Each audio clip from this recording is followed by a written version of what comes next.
తెలంగాణ, జై తెలంగాణ, జై తెలంగాణ. అందరికీ నమస్కారం.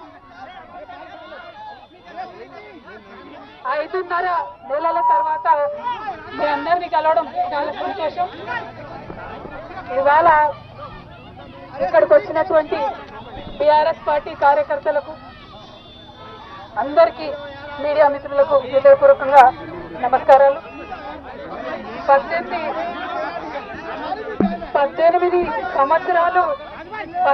సంవత్సరాలు నేను రాజకీయాల్లో ఉన్నాను.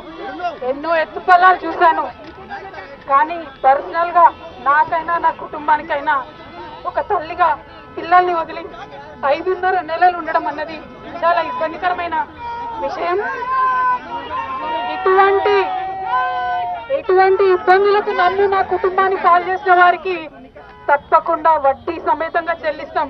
సమయం వస్తుంది, తప్పకుండా చెల్లిస్తాం. అదేవిధంగా ఇటువంటి కష్ట సమయంలో మాకు, మా కుటుంబానికి తోడున్నటువంటి వారందరికీ హృదయపూర్వకంగా పాదాభివందనాలు తెలియజేస్తా ఉన్నాము. అందరికీ కూడా ధన్యవాదాలు. आप सभी को मेरा धन्यवाद. 5.5 महीने के बाद आज फैमिली से, मेरे बेटे से, पति से, मेरे भाई से, सबसे मिलके थोड़ा हम भावुक हो गए हैं. लेकिन इस स्थिति का लिए जो रेस्पॉन्सिबल है वो सिर्फ और सिर्फ राजनीति है.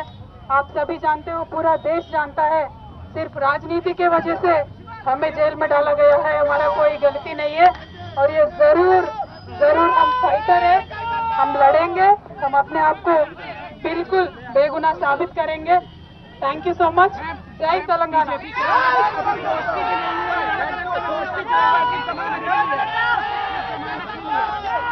ఎవరి గురించి చెప్పే అవసరం లేదు.